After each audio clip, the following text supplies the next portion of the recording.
معزز سامعین کرام، سب سے پہلے تو آپ صحافی حضرات اور میڈیا حضرات کا میں بہت مشکور ہوں۔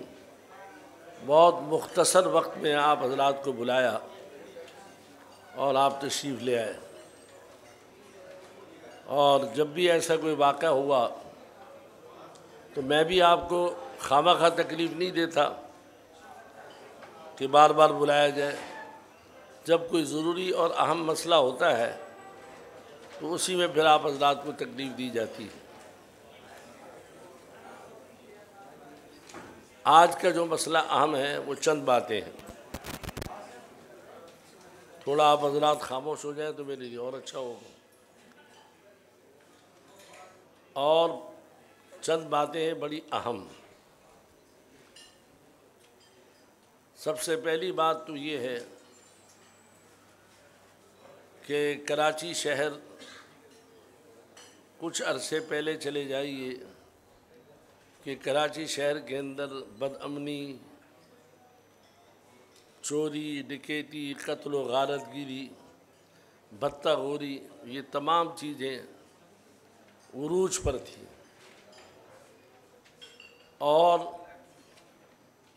اتنی عروج پر تھیں کہ ہر آدمی کا نکلنا مشکل ہو گیا۔ ملک کے سرمایہ دار جو ہے ملک چھوڑ کر وہ اپنے ملک سے اپنا سرمایہ دوسرے ملکوں میں منتقل کر رہے تھے، اور یہ سلسلہ شروع ہو چکا تھا۔ تھوڑے ہی عرصے میں ہماری رینجرز نے، ہماری پولیس فورس نے، ہماری فوج نے ضرب عضب کی مدد سے نیشنل ایکشن پلان پر اگرچہ پورا عمل ہمارے اعتبار سے نہیں ہوا، لیکن جتنا عمل ہوا اس کے فوائد سامنے ہیں۔ کراچی میں اوسطاً 9 سے 10 قتل روزانہ ہوتے تھے، اور جس میں آپ کو معلوم ہے کہ میرا داماد بھی شہید ہوا، ہمارے جامعہ کے 5 استاد شہید ہوئے، اور مولانا امین صاحب، مفتی عتیق صاحب، اور اس کے علاوہ اور اساتذہ کرام شہید ہوئے، بنوری ٹاؤن کے مفتی نظام الدین صاحب، اور بڑے بڑے علماء شہید ہوئے، اور یہ سلسلہ چل رہا تھا۔ طلباء کی تعداد بھی بہت زیادہ تھی شہادت ہونے والوں کی، لیکن رینجرز نے اور پولیس نے اور فوج نے مل کر جو کارروائی کی، اس کے نتیجے میں کراچی میں امن ہوا۔ لوگوں نے اپنا سرمایہ منتقل کرنا شروع کر دیا، کراچی کی زمینوں کی قیمتیں بڑھنا شروع ہو گئیں، اور سرمایہ دار دوبارہ سے اپنا سرمایہ لے کر اپنے وطن عزیز میں آنے لگے۔ لیکن ہمارے سیاستدانوں کو یہ برداشت نہیں ہے کہ وہ آئیں اور آ کر اپنا سرمایہ لگائیں، تو انہوں نے سندھ حکومت نے رینجرز پر پابندی لگائی۔ پہلے تو رینجرز کو محدود کیا کہ کراچی کے علاوہ آپریشن نہیں کر سکتے۔ یہ انتہائی غلط اور نامناسب بات ہے۔ اگر کوئی ملک میں مجرم ہے تو وہ ملک میں کہیں پر بھی ہے تو رینجرز کو وہاں جانے کا اختیار ہونا چاہیے، تاکہ ملک سے فساد ختم ہو۔ ایک آدمی کراچی سے بھاگ کے چلا گیا، رینجرز کچھ نہیں کر سکتی۔ پنجاب حکومت نے بھی، نواز شریف صاحب نے لاہور کے محدود علاقے کے اندر رینجرز کو رکھا ہوا ہے، اور اس کی بنیادی وجہ اپنے لوگوں کو بچانا، کہ کہیں ایسا نہ ہو کہ ہمارے لوگ ان کی پکڑ میں آ جائیں،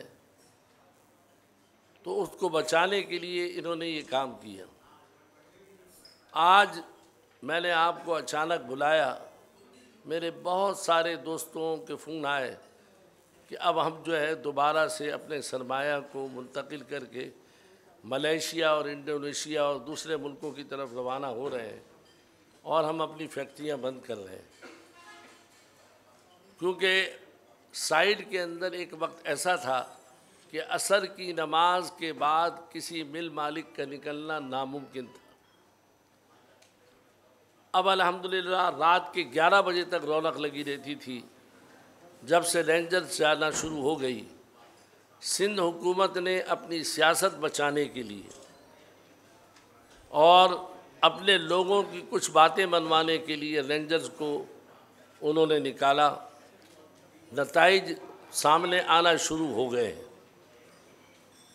آپ کے علم میں زیادہ ہوگا اور میرے علم میں تو اتنا ہی نہیں، چونکہ آپ کا میڈیا سے تعلق ہے۔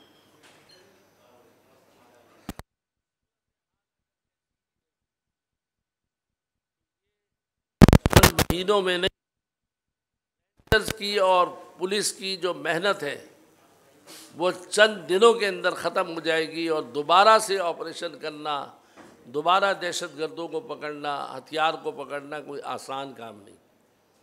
کتنی محنت اور انتھک سے پکڑا جاتا ہے، کوئی آسانی سے نہیں۔ تو انہوں نے رینجرز کے اوقات میں توسیع نہیں کی، اور اپنے لوگوں کے وجہ سے کہ تاکہ ہم جتنا ہو سکے لوٹ مار کر سکیں۔ اور آپ اندازہ کریں، سب سے زیادہ بری حالت جو ہے وہ سندھ کی ہے۔ میں تو یہ کہا کرتا ہوں کہ چلو آصف زرداری صاحب کو اتنا ہی سوچ لینا چاہیے، پیپلز پارٹی کو، کہ لاڑکانہ سے یہ ووٹ لیتے ہیں، اپنے لاڑکانہ ہی کو ہی کچھ تھوڑا بہت صحیح کر دیتے، ان کے روڈوں کو بنا دیتے، اس کا بھی حال برا ہے۔ کراچی کچرے کا ڈھیر بنا ہوا ہے، اور کراچی کے روڈوں کا حال یہ کہ ایک آدمی کو ایک جگہ سے دوسری جگہ تک جانا ہو تو گھنٹوں جو ہے ٹریفک کے اندر پھنسا رہتا ہے۔ اور اب تو یہ آزادی ہو گئی کہ رینجرز چلی گئی اپنی جگہ پر، اب لوٹ مار کا سلسلہ شروع ہو گیا اور ہونا شروع ہو اور بڑھتا جائے۔ لہٰذا میں آپ کے توسط سے یہ بات واضح کرنا چاہتا ہوں کہ اگر رینجرز کو ہٹا لیا گیا تو رینجرز تو چلی جائے گی اپنے بیرکوں میں، لیکن عوام الناس کا کوئی پرسان حال نہیں ہوگا، اور دوبارہ جب یہ دہشت گرد آ گئے تو پھر ان کو ہٹانا کوئی آسان نہیں ہوگا۔ اس لیے حکومت سندھ فی الفور رینجرز کے اوقات میں توسیع کرے، مدت بڑھائے، اور اگر نہیں بڑھائی تو ہم تاجر حضرات، علماء حضرات اور ہر وہ عوامی طبقہ جس کے لیے مسائل پیدا ہو رہے ہیں، بھرپور طریقے سے اس حکومت سندھ کے خلاف احتجاج کریں گے، اور ہم یہ کہیں گے فوج کو کہ سندھ کی حکومت کو آ کے سنبھال لیں۔ آپ یہ سوچئے کہ ڈاکٹر عاصم جو اربوں روپے ملک سے کھا کر گیا، شرجیل میمن جس کے گھروں سے کروڑوں روپے نکلے، ان کو سونے کا تاج پہنایا جا رہا ہے۔ آپ اندازہ کریں کہ اس ملک کے اندر۔ اچھا، دوسری بات یہ بتاؤں کہ میں نے ایک مرتبہ خورشید شاہ صاحب کو فون کیا، وہ ذرا کچھ ان میں سنجیدہ آدمی ہیں، کہ بھائی پیپلز پارٹی والوں سے اگر کبھی رابطہ کرنا ہو کسی کے مسئلے میں، کوئی آ جاتا ہے، غریب آدمی آ جاتا ہے، اس کا مسئلہ ہوتا ہے، کس سے رابطہ کروں؟ کوئی رابطے میں نہیں آتا۔ وزیر اعلیٰ ہاؤس فون کروں تو وزیر اعلیٰ صاحب 24 گھنٹے میٹنگ میں ہوتے ہیں، یہ جواب ہے۔ رات کو سوتے ہیں جب بھی میٹنگ میں ہوتے ہیں، ان کے سیکٹری بھی میٹنگ میں ہوتے ہیں، اور اس کے علاوہ جب میں نے زیادہ بات کی تو وہ کہتے ہیں بلاول ہاؤس فون کرو۔ بلاول ہاؤس فون کیا تو اگر آپ کو کوئی کام کرانا ہے تو آپ اپنی جیب میں پیسے بھر کے لائیں تو کام ہوگا، ورنہ نہیں ہو۔ اللہ کے بندو، 30 سال 35 40 سال سے کھا رہے ہو، اب تو تمہارا پیٹ بھر جانا چاہیے، اور کتنا کھاؤ؟ اس عوام پر ظلم نہ کرو۔ ایک ڈاکٹر صاحب تھے جن کی عمر 60 کے قریب تھی، وہ عباسی شہید کے اندر کام کر رہے تھے، ان کی ایک جوان بیٹی تھی، انہوں نے کہا میں اکیلا ہوں، میری بیٹی بیوی اور میرا تبادلہ کر کے مجھے اندرون سندھ بھیج دیا گیا۔ تو وہ آپ اتنا کریں کہ میری سفارش کر دیں، میں مجبور ہوں، میری جوان بیٹی کو چھوڑ کر میں کہاں جاؤں گا، میرے گھر میں کوئی راشن لانے والا نہیں۔ میں نے سعید غنی صاحب کو فون کیا، عبد القیوم سمرو کو فون کیا، فلاں کو فون کیا، یہ تمام جھوٹے ہیں، یہ تمام جھوٹے ہیں۔ یہ سعید غنی جو آپ کے آ کر میڈیا کے اوپر بیٹھتا ہے، ان کو فون کیا میں نے، ان سب نے کہا یہ کوئی معاملہ مسئلہ ہی نہیں ہے۔ آخر میں اس نتیجے پر پہنچے کہ جب ایک صاحب سے بات کی تو ڈاکٹر صاحب کو کہو کہ اگر تبادلہ رکوانا ہے تو 2 لاکھ روپے بلاول ہاؤس بھیج دیں تو رکاوٹ رک جائے گی۔ وہ ڈاکٹر دیندار آدمی، غریب آدمی، ایک ملازمت کرنے والا آدمی، تو جس صوبے کے اندر کرپشن کی حد ہو، کچرا صاف کرنے والا کوئی نہ ہو، ملک ریاض نے ڈبے رکھے، کنستر رکھے کہ اس میں کچرا ڈالو، کچرے سمیت ان کنستروں کو بھی جلا دیا گیا۔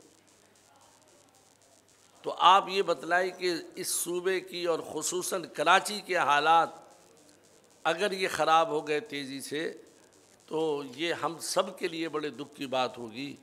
ہمارا یہ شہر قائد ہے، یہاں پر میں پنجاب گیا لاہور میں تو مجھے ایسا انداز ہوا میں کسی اور ملک میں آ گیا۔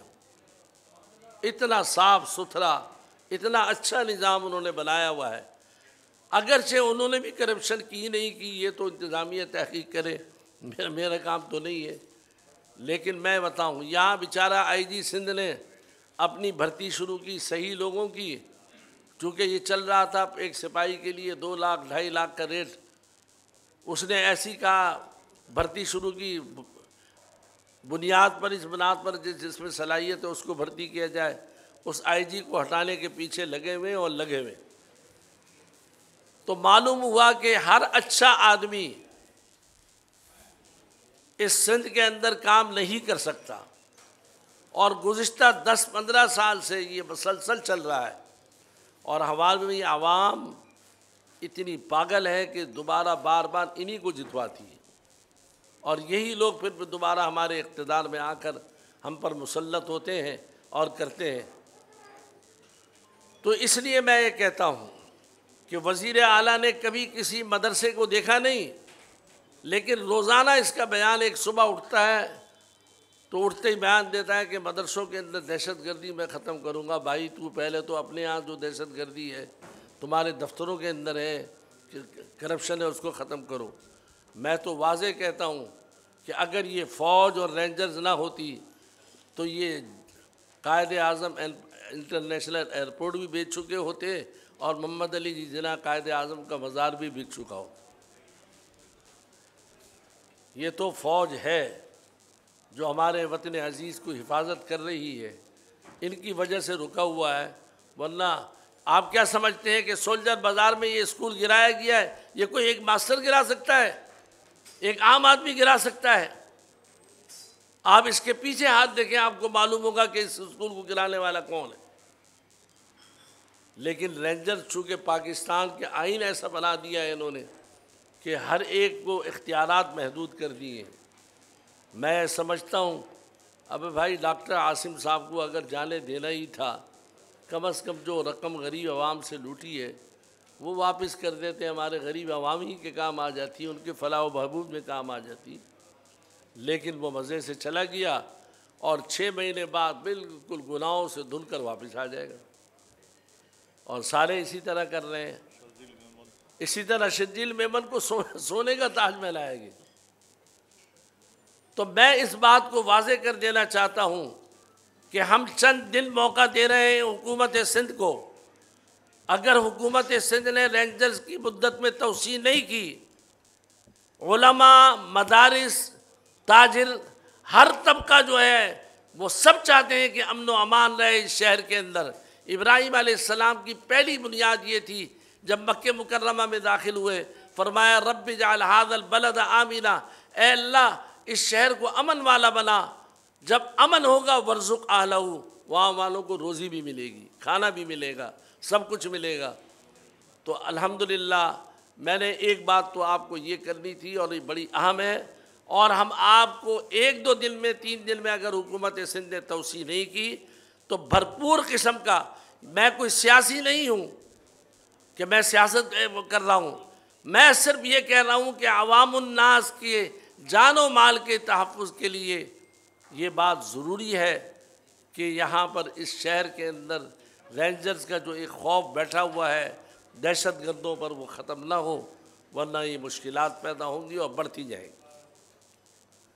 یہ بات تو میں نے اس کے لیے آپ کو بلایا تھا، اور اس سلسلے میں مجھے رات کو بہت سارے تاجروں نے فون کیا کہ ہم جو ہے اپنی فیکٹریاں اپنے کارخانے بند کر کے نکل رہے ہیں کہ اب تو رینجر چلی گئی، پھر ہمارے اوپر لوٹ مار شروع ہو جائے گی۔ تو میں یہ ساری باتیں اپنی سیاست کرنے کے لیے یا ووٹ لینے کے لیے نہیں کر رہا، میں نہ ووٹ لینا چاہتا ہوں، نہ لوں گا، نہ آنا چاہتا ہوں، نہ کبھی سوچ ہے اس بات کی، لیکن وطن عزیز کا درد ضرور ہے، اس لیے ایک بات تو یہ کرنی تھی۔ دوسری بات یہ ہے کہ جو ایک مسئلہ چل رہا ہے مشال خان کا، اس بارے میں میڈیا بہت مسائل کر رہا ہے، شروع بھی کیے ہوئے۔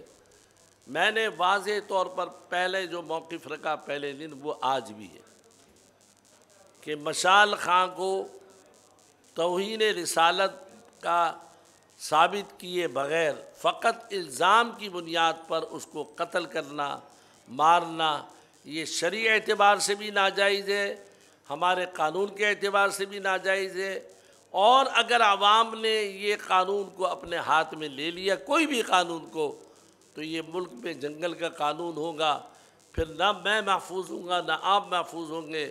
لہٰذا جن لوگوں نے اس قانون کو اپنے ہاتھ میں لیا ہے، انہوں نے، یہ ریاست کا کام ہے، ریاست تحقیق کرے اس بات کی کہ واقعتاً یہ مجرم ہے تو سزا دی جائے، اور اگر مجرم نہیں ہے تو چھوڑا جائے۔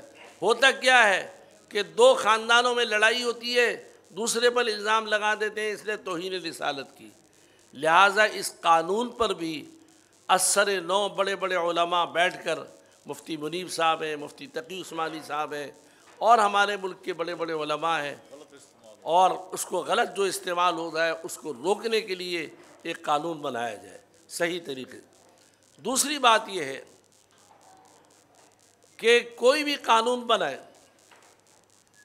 اس قانون کے اوپر کسی کو بھی اختیار نہیں ہے کہ وہ خود عمل کرائے۔ اب صورتحال یہ ہے کہ مدارس کو تو کہا جاتا ہے کہ دہشت گرد ہیں، میں یہ کہتا ہوں کہ حکومت دونوں آنکھوں سے دیکھے۔ میں یہ نہیں کہتا کہ مدارس جو ہیں وہ دودھ کے دھلے ہوئے ہیں، ان میں بھی خرابیاں ہیں اور ہوں گی، پکڑی جاتی، لیکن یونیورسٹی اور کالجیں جو ہیں وہ کیا دودھ سے دھلے ہوئے ہیں؟ 65 آدمی یونیورسٹی میں طلبہ مارے گئے 1 سال کے اندر، 1.5 سال میں، وہ سب یونیورسٹیوں کے اعلیٰ تعلیمی یافتہ تھے۔ صفورہ کوٹ کا واقعہ ہوا، کیا وہ مدرسے کا کوئی طالب علم تھا؟ کل وہ لڑکی جو پکڑی گئی ہے یونیورسٹی کی، اس کا کس سے تعلق تھا؟ تو حکومت کو چاہیے کہ دہشت گرد جس کا تعلق مدارس سے ہو یا یونیورسٹی اور کالج سے ہو، ان سب کو پکڑا جائے، یک طرفہ ٹریفک نہ چلائی جائے، اور جس سے جو ہے ہمارے ملک کے اندر بغاوت پیدا ہوگی اور یہ نقصان ہوگا۔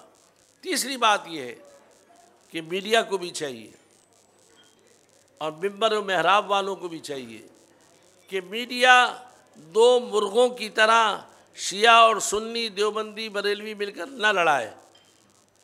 وہ بٹھا دیتے ہیں ایک دیوبندی کو، ایک بریلوی کو، ایک شیعہ اور سنی کو۔ جو چینل فرقہ واریت کی بنا پر چل رہے ہیں، ان چینلوں کو بند ہونا چاہیے۔ ہم پاکستانی ہیں، اگر ہم نے آپس کا اتحاد اور اتفاق باقی نہیں رکھا تو یہ وطن عزیز کے لیے جو قربانیاں دی گئی ہیں، وہ ساری قربانیاں جو ہیں وہ ضائع ہو جائیں گی۔ اس لیے میں چینل والوں سے بھی درخواست کروں گا کہ وہ ایسے لوگوں کو نہ لائیں۔ اسی طرح منبر و محراب جو ہے اس کا غلط استعمال ہے۔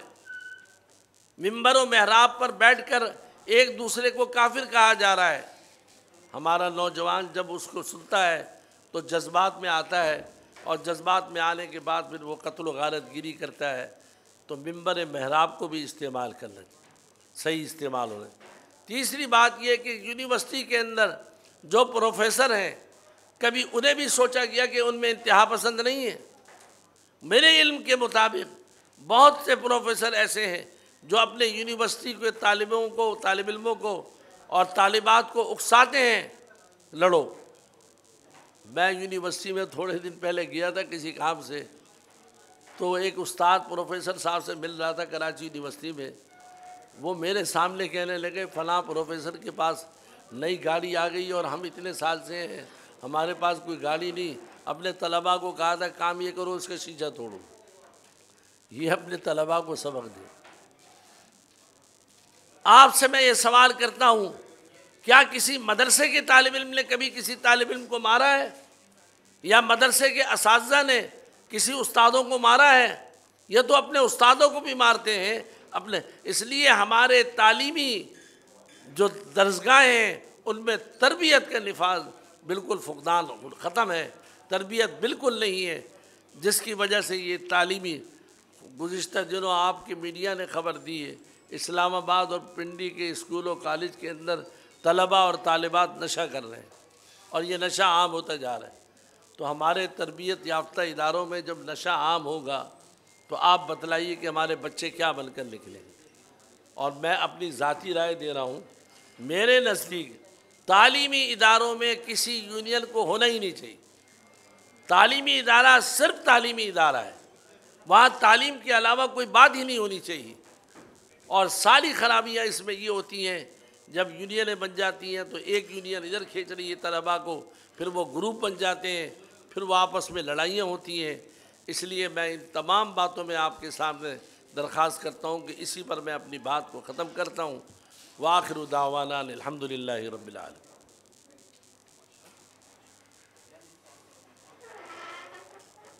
کوئی سوال کرنا ہے؟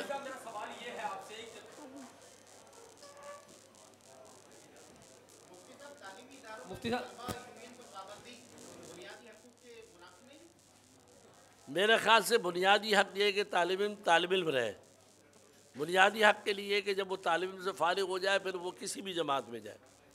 اگر یہ یونینیں بنیں گی تو طالب علم نہیں رہے گا، پھر وہ علم کے بجائے دوسری لائنوں میں لگ جائے گا۔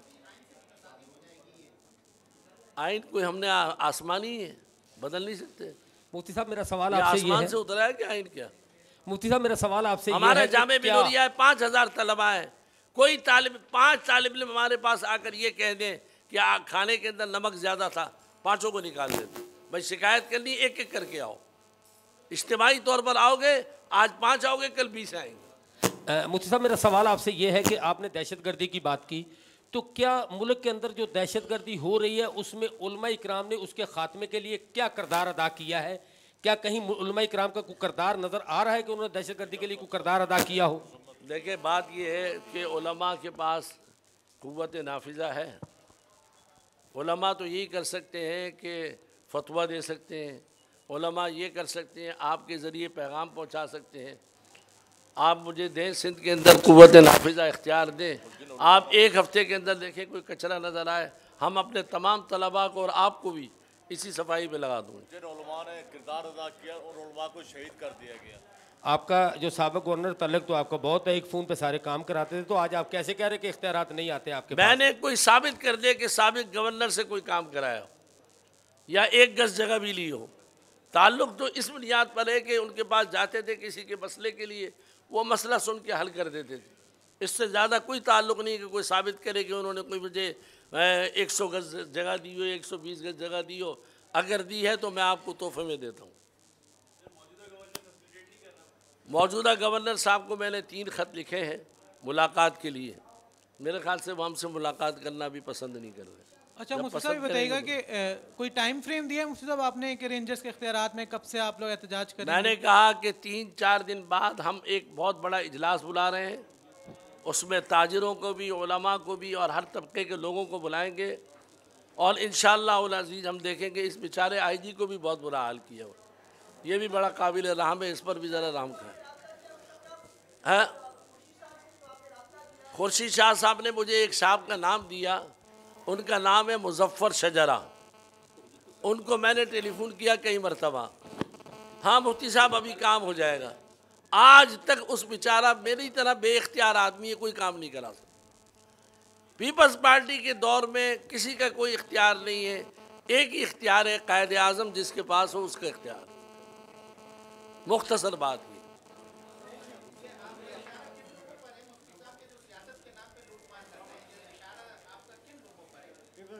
پیپلز پارٹی ہے، اور کون ہے؟ آپ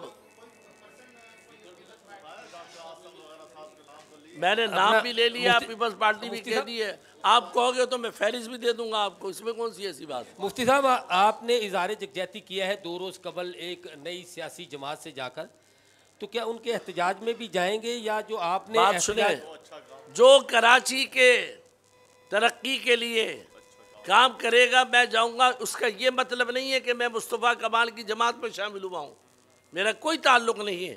آج آپ بھی کھڑے ہوں گے کہ کچرے کی صفائی کے لیے کھڑا ہونا ہے، روڈ بنانے کے لیے کھڑا ہونا ہے، آپ مجھے بلائیں گے میں آپ کے بھی جاؤں گا۔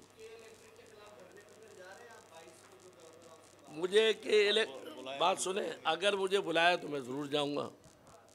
کہ الیکٹرک کے خلاف بھی ظاہر بات ہے، میں کہ الیکٹرک میں ایک بات نوٹ کرتا ہوں کہ بل بھی زیادہ آ رہے ہیں، اور چلو جو پیسہ کما رہے ہیں ان کو بل بھی دینے میں آسانی ہے، لیکن جن کی تنخواہ 15,000 ہے، 20,000 ہے، وہ 7,000 روپے 8,000 روپے بل دے دیتے ہیں، تو ظلم ہے۔ تو اس سلسلے میں اگر انہوں نے مجھے دعوت دی تو میں ضرور جاؤں گا۔ میں نے بتلایا اپنے شہر، اپنے سندھ، ہم یہاں پیدا ہوئے ہیں، ہمیں ویسے ہی دکھ ہے، ان لوگوں کو دکھ نہیں ہے، انہوں نے تو دبئی اور پتہ نہیں کہاں لندن میں مکان بنائے، ہمارا تو کوئی مکان نہیں ہے بھائی، میں تو مدرسے کے مکان میں رہتا ہوں اور کوئی ذاتی مکان بھی نہیں ہے، اس لیے کوئی زیادہ فکر کی بات مجھے نہیں ہے۔